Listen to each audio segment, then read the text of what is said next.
You've been told that being alone is a problem, that if you're by yourself too much, something must be wrong. But that's not the truth. There's a massive difference between loneliness and solitude. And once you learn this difference, your whole life will change. Loneliness is that ache in your chest, the feeling that you're missing something or someone. It feels like an emptiness that won't go away. It's passive. It's when you're sitting there hoping someone calls, texts, notices you, or invites you. It's waiting for the world to show up and fix how you feel inside. But solitude is power. It's intentional. It's when you choose to spend time with yourself. Not because you've given up on people, but because you understand that time alone is where real transformation happens. Solitude is the space where you meet yourself, grow yourself, and learn to love yourself. You don't need to fear being alone. You need to learn how to use it. See, the problem is that we confuse activity with connection. You could be in a room full of people and still feel completely alone. You could be in a relationship and feel more invisible than ever. Loneliness doesn't come from being alone. It comes from being disconnected from yourself. Solitude, on the other hand, is about getting reconnected. It's about shutting off the noise long enough to hear your own voice again. Now, let me be real with you. This isn't easy at first. You might feel uncomfortable. You might feel like you're doing something wrong. You're not. You're just not used to it. We're not taught how to be with ourselves. We're taught how to perform, to please, to blend in, to stay busy. But learning to be happy alone means choosing to break that conditioning.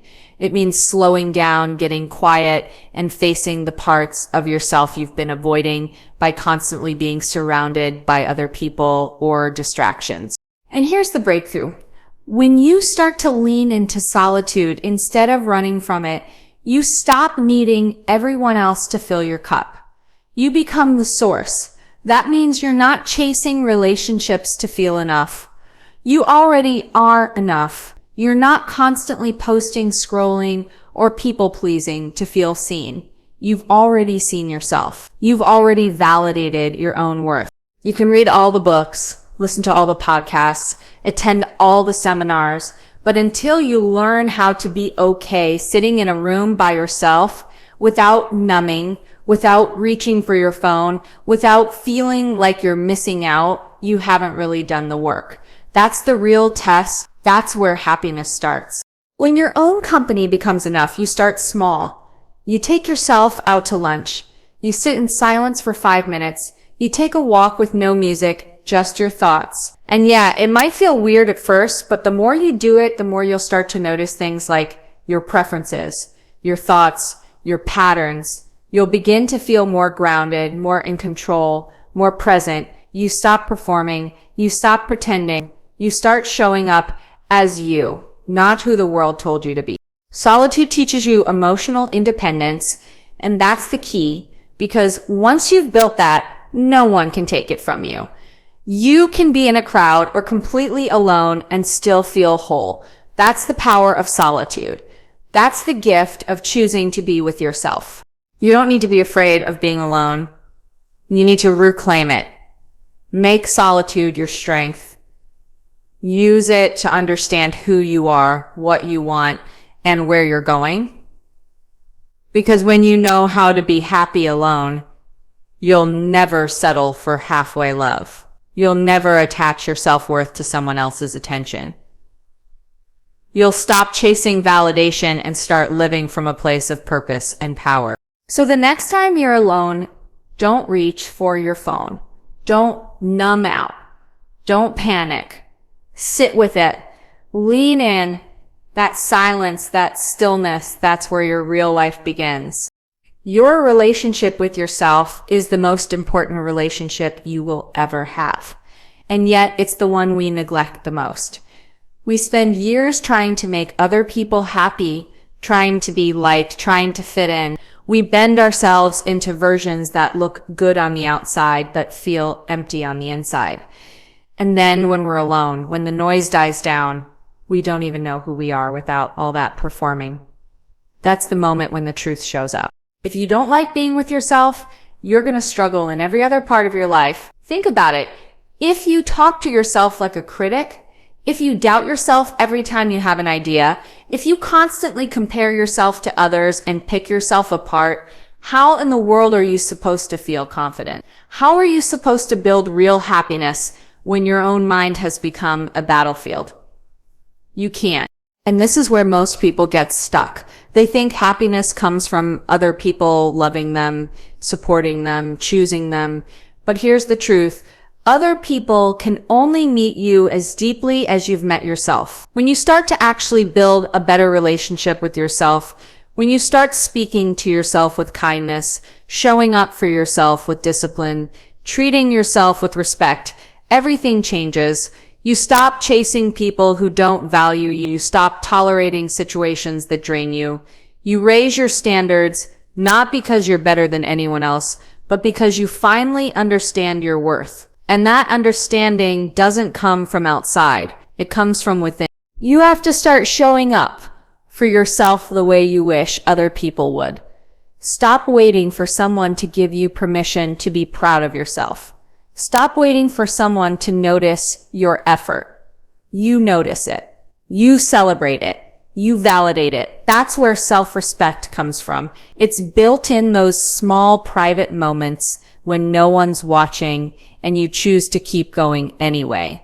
Being alone is not a punishment. It's an opportunity. It's the space where you can finally tune in and pay attention to your needs, your dreams, your boundaries. It's where you start learning what you actually want out of life instead of just going along with what everyone else wants. And here's the deal. The better your relationship with yourself, the better your relationships with others will become. Why? Because you're no longer desperate. You're not entering connections out of fear or loneliness. You're not settling. You're not shrinking yourself to be accepted. You're showing up as your full self. And that is magnetic. But this kind of self-relationship doesn't happen overnight. You build it. You build it every time you keep a promise to yourself. You build it every time you stop talking down to yourself. You build it every time you push through fear and try something new. You build it every time you forgive yourself instead of beating yourself up. These are the bricks that form the foundation of self-trust. And that foundation is what holds your entire life together. And I get it. Maybe you've been through things that made you question your worth. Maybe someone hurt you, left you, rejected you, and now you carry those wounds like proof that you're not enough. But let me tell you something. Their behavior is not your truth. Their rejection is not your identity. The past may have shaped you, but it does not define you. You get to decide how this story goes. It means that instead of begging for attention, you give yourself the attention you deserve. Instead of needing constant reassurance, you start to trust yourself. And when you do that, when you finally learn to love your own company, you become unstoppable. Because now you're no longer looking for someone to complete you. You are already whole. You're not desperate for connection. You choose it. And that kind of power, that's what real happiness looks like. It's quiet, it's confident, and it always starts with you. Most people don't realize how much of their happiness is tied to other people's opinions. We're trained to look outside ourselves for validation from the time we're kids. Think about it.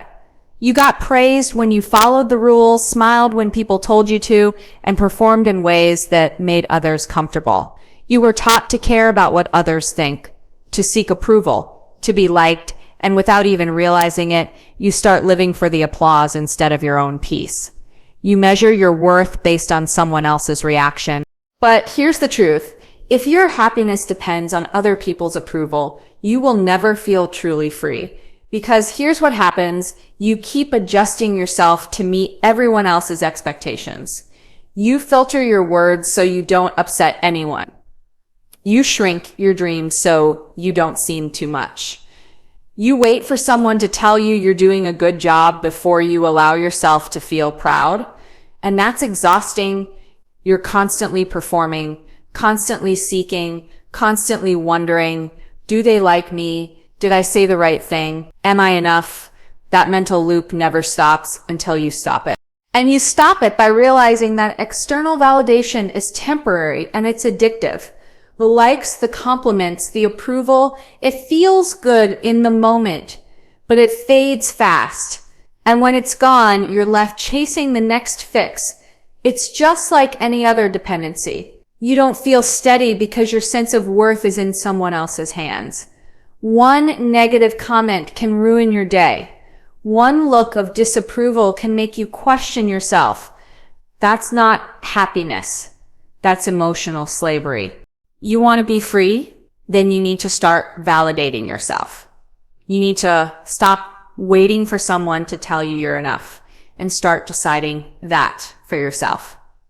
That means taking ownership of your thoughts. It means learning to talk to yourself with the same kindness and support you give to your best friend.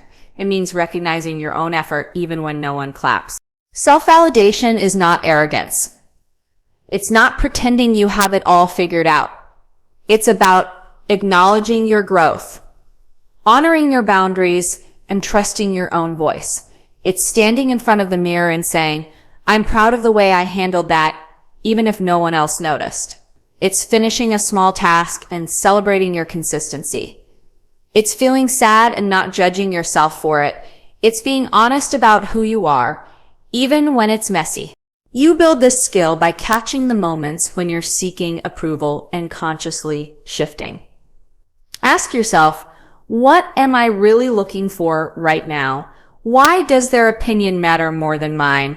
What would I say to myself if I truly believed I was enough? And then say it out loud. Practice it, because you've been practicing self-doubt your whole life. And now it's time to practice self-respect. When you stop needing everyone else to tell you who you are, something powerful happens. You start showing up more authentically. You stop over-explaining yourself. You stop comparing your journey to everyone else's highlight reel. You stop apologizing for wanting what you want. That's when happiness becomes real, because it's not tied to the shifting moods and opinions of the people around you. It's coming from you, and that means you control it. Let me be clear. This doesn't mean you ignore feedback or isolate yourself. It means you become the primary source of your own validation. You still connect, you still care, but you stop needing it to feel okay. That shift right there is what emotional independence looks like. You want to be happy alone? Then stop outsourcing your self-worth. Stop trying to be perfect to win love. Start being real to earn your own. It's not always easy, especially if you've built your whole identity around what others think, but it's necessary if you want freedom. You are allowed to validate your own journey. You are allowed to be proud of yourself. You are allowed to say, I matter, without waiting for someone else to agree. That's where peace lives. That's where confidence is built. And that's how you become truly happy, even when you're alone. Because now you're not empty. You're enough. Most people go through life never really knowing who they are. They get so caught up in roles, student, partner, parent, employee, that they forget there's a person underneath all of that. And when you finally find yourself alone, when the distractions fall away, there's this uncomfortable silence. You don't know what to do with it. That silence, that's the sound of opportunity. That's the classroom of self-discovery calling you in. And if you're brave enough to sit in it, you will learn more about yourself than any relationship, job, or title ever could teach you. Self-discovery doesn't happen by accident. It's not something you find one day on a walk. It's something you create through intentional effort. It starts when you stop trying to escape your thoughts and start paying attention to them. You start noticing your patterns, why you react a certain way, why certain people trigger you, what lights you up, what drains you. You start getting curious instead of critical. And when you do that, you begin to unlock the pieces of yourself that have been buried under years of noise and expectation. One of the most powerful things you can do when you're alone is to journal.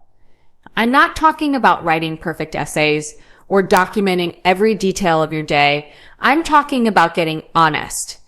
Ask yourself questions you've been avoiding. What am I afraid of? What do I want that I'm too scared to say out loud? Where do I feel stuck and why? What part of me have I been hiding to make other people comfortable? That kind of writing, it's not pretty, it's not polished, but it's real. When you're always around others, you tend to conform. You compromise. But when you're alone, you have a chance to ask, what do I actually like? What do I believe in? What makes me feel alive? Every time you follow that curiosity, you're gathering data about who you are and who you're becoming. Another part of self-discovery is learning to sit with your emotions instead of avoiding them. We are so quick to numb. We binge shows, scroll endlessly, dive into work, eat, drink, anything to avoid the discomfort. But here's the truth. Emotions are messengers. They are trying to teach you something. Loneliness might be telling you to reconnect with yourself. Anger might be pointing to a boundary that was crossed. Sadness might be reminding you of what matters most. When you stop running from those emotions and start listening, you start learning, you start healing, you grow. You also begin to notice your values. What matters to you? Not what your parents taught you. Not what society says should matter, but what genuinely feels right to you. Is it freedom, honesty, creativity, service? Once you identify your core values, you can start making decisions that align with them. That's when life starts to feel more fulfilling. Not because everything is perfect, but because it finally feels true to you. And look, this journey isn't linear. You don't just sit alone one weekend and suddenly discover your life's purpose. It takes time, it takes repetition, it takes discomfort. But the longer you stay in it, the clearer things become. You stop needing to be busy all the time. You stop fearing quiet moments. You actually start craving them because you know that's when you reconnect with yourself. When you learn to use solitude as a space for self-discovery, you stop being afraid of being alone. You start realizing that this is your time to become who you were meant to be, not for anyone else, but for you. You stop relying on people or circumstances to define you. You define yourself. And here's what's beautiful about that. The more you know yourself, the more powerful your life becomes. You make better choices. You form healthier relationships. You walk into rooms with confidence, not because you're pretending to have it all together, but because you're grounded in who you are. And no one can take that away from you. Self-discovery isn't a luxury. It's a necessity. And solitude, that's where it begins. So don't waste your alone time trying to fill the silence. Use it. Lean into it. Because everything you're searching for, clarity, confidence, purpose, it's already inside you. You just need to be quiet long enough to hear it. Most people underestimate the power of routine. When you're alone, and especially when you're trying to find happiness on your own, structure isn't just helpful, it's essential. Because here's the truth. Without a routine, your mind will drift. It will spiral into overthinking, self-doubt, and negative patterns. You'll wake up feeling aimless, and you'll go to bed feeling like you wasted the day. But when you have structure, when you have something to show up for every single day, you begin to take back control. You stop waiting for someone else to give your life meaning, because now you're giving it to yourself. And when you're alone, it's easy to feel like nothing matters. There's no one to impress, no plans, no deadlines. And in that space, your mind can play tricks on you. It'll tell you you're falling behind, that you're missing out, that everyone else has it figured out. That's why building a solid daily routine isn't just about productivity. It's about self-respect. It's about showing yourself that your time, your energy, and your growth matter, even when no one's watching. Start simple. Wake up at the same time every day. Make your bed. Move your body. Eat something nourishing. Set a goal. even a small one, and get it done. These things might seem basic, but they create momentum, and momentum creates confidence. You start proving to yourself that you can count on you. That's where self-trust comes from, not from motivation, but from repetition, from the daily decision to show up. When you're alone, you have a unique opportunity. You're not being pulled in 1,000 directions. You're not navigating someone else's schedule. You have the space to choose what matters to you, what habits energize you, what drains you. Use this time to experiment. Try journaling every morning. Read for 30 minutes a day. Take a walk without your phone. Schedule time to work on something that excites you. These aren't just filler activities. They're tools that build resilience, discipline, and clarity. And here's the thing about routine. It doesn't just keep you busy. It gives you purpose. It gives you rhythm. It creates a sense of progress. And progress is what fuels happiness. You don't need to make massive leaps. You just need to stack small wins. Maybe today your win is drinking more water. Maybe it's cleaning your space. Maybe it's not snoozing your alarm. These little victories compound over time. They rewire your brain. You start to associate being alone with growth instead of stagnation. You start to feel proud of how you're spending your time instead of ashamed. Let's also talk about how routine builds emotional stability. When life gets chaotic, and it will, a solid routine keeps you grounded. It's your anchor. It's what reminds you that even when things feel uncertain, there are parts of your day you can control. That kind of consistency helps regulate your mood, your energy, and your mindset. You're not just reacting to the day, you're leading it. And when you feel in control, happiness doesn't feel like a distant goal. It feels like something you're actively creating. Now, I'm not saying your routine has to be perfect. Life happens, plans shift. You'll have off days. That's okay. This isn't about being rigid or robotic. It's about showing yourself that you matter enough to be taken care of. That even when it's just you, you're still worth the effort. That's a powerful shift. Because once you learn how to care for yourself consistently, you stop needing someone else to do it for you. You stop waiting for someone to save you, motivate you, or organize your life. You realize you are capable, you are enough, you can do this. Being happy alone isn't about distracting yourself 24/7. It's about designing a life that reflects your values. And routine is how you do that. It's how you take your ideals and turn them into actions. It's how you build a lifestyle that supports the person you want to become. Not someday, not when someone else shows up, but right now. So if you're alone, don't waste that time drifting. Start building, build habits, build discipline, build momentum. Because every time you show up for yourself, you're sending a message to your brain, I'm worth the effort. I'm in control. I've got this. And that message, that's what happiness is built on. Not circumstance, not other people, but daily deliberate action, just between you and you. Loneliness and solitude are not the same thing, but most people confuse them. Loneliness feels like something's missing. It's a void, a hunger for connection, for understanding, for companionship. But solitude is intentional. It's powerful. It's a choice to be with yourself, not because there's no one else, but because you've realized the value of your own presence. The challenge is learning how to move from loneliness into solitude, transforming that empty space into a sanctuary instead of a prison.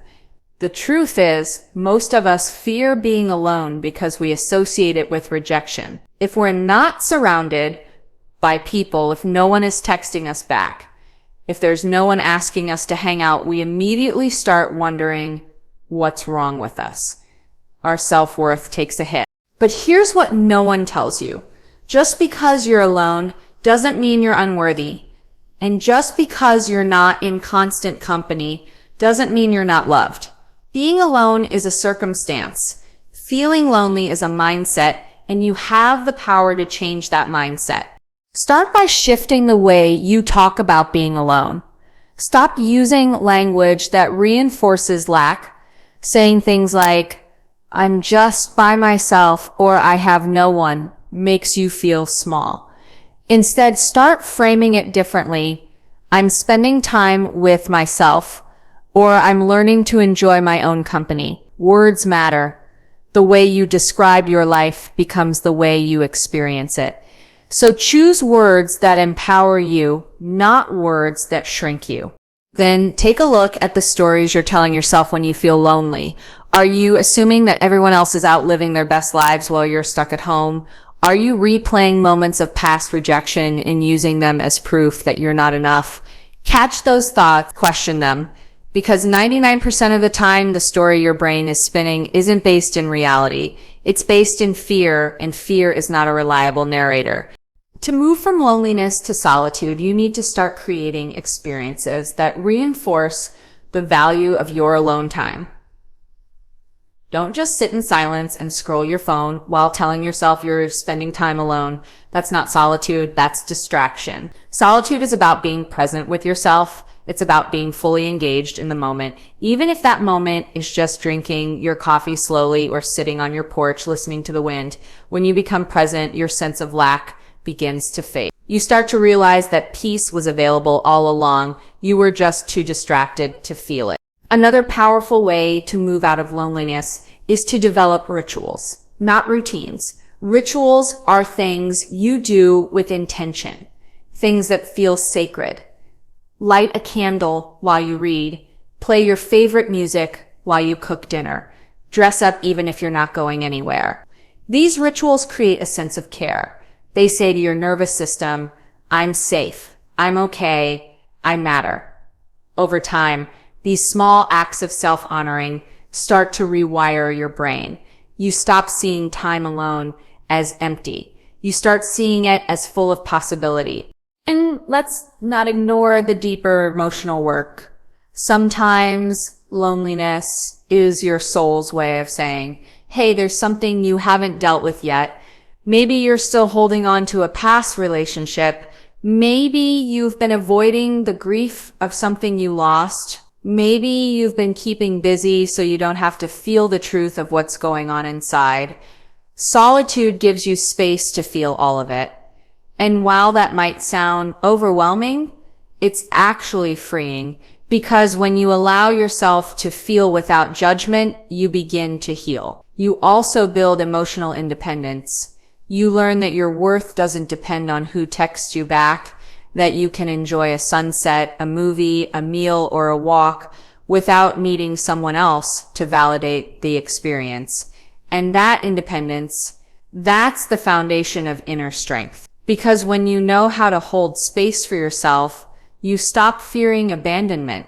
You stop settling for half-hearted relationships just to fill the silence. You start choosing people who add to your life, not complete it. The shift from loneliness to solitude is a journey. It requires patience, practice, and a willingness to sit with yourself, even when it's uncomfortable. But the reward is profound. You start to see that you are not empty. You are not lacking. You are not alone. You are with yourself. And when you learn to truly be with yourself, to enjoy your own company, to find peace in your own presence, then you are free. There's a moment that comes when you've spent enough time alone, not just being alone, but really being with yourself. When you begin to understand something most people never grasp, you don't need someone else to complete you. You are whole. That doesn't mean you don't want connection or love or community. Of course you do. We're wired for that. But there's a difference between wanting connection and needing it to feel okay. When you learn to enjoy your own company, to fill your own cup, to create joy and peace from within, you take back your power. You stop outsourcing your happiness. And that's when you become truly free. See, what often happens is that we go into relationships hoping someone else will fix what feels broken in us. We think, if I find the right partner, I'll feel secure. If I have more friends, I'll feel loved. If I'm part of the right group, I'll feel like I belong. But the problem is, when you go into any relationship from a place of neediness, from emptiness, from lack, You set yourself up for disappointment. No one can be your everything. No one can fill the void that only you are meant to fill. That's your job. Being happy alone teaches you how to do that. It teaches you how to self-soothe when you're anxious, how to sit with uncomfortable emotions without immediately seeking distraction, how to create fun, excitement, and joy without depending on someone else to bring it to your life. And the more you practice that, the stronger you become. You begin to realize that solitude isn't punishment, it's preparation. It's the foundation that makes healthy connection possible. Because here's the thing, once you're good with yourself, once you genuinely enjoy your own company, your standards rise. You stop tolerating relationships that drain you. You stop engaging in conversations that don't align with your values. You stop bending to fit into spaces you've outgrown. You don't do it out of arrogance, you do it out of self-respect because you've built something beautiful with yourself and you're not willing to give that up for just anyone. That's the power of being happy alone. It makes you incredibly discerning about who you allow into your life. You also begin to show up differently in the world. You're no longer desperate to be liked. You don't need constant reassurance. You walk into rooms with quiet confidence because your worth isn't up for debate anymore. You're not performing. You're not pretending. You're not trying to be what someone else wants. You're just being you. And that kind of energy, it's magnetic.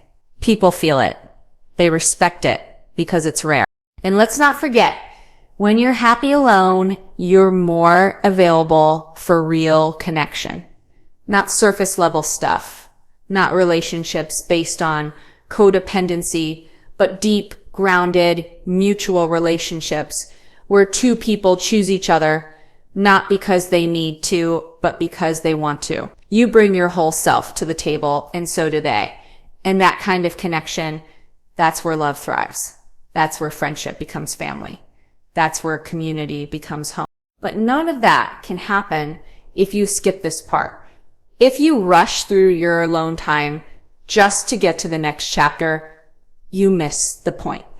This season of solitude, it's where the transformation happens. It's where you learn to listen to your intuition, where you figure out what you actually want out of life.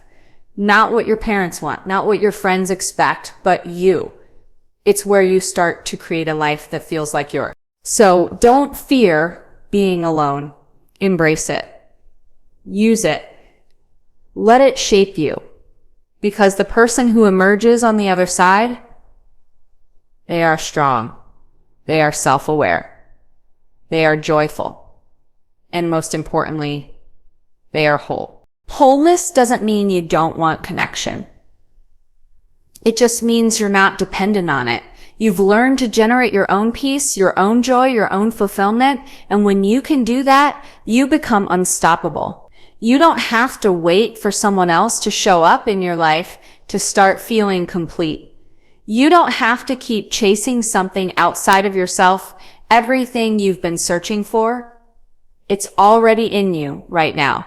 So stop looking out there. Turn inward. Sit with yourself. Learn yourself. Trust yourself.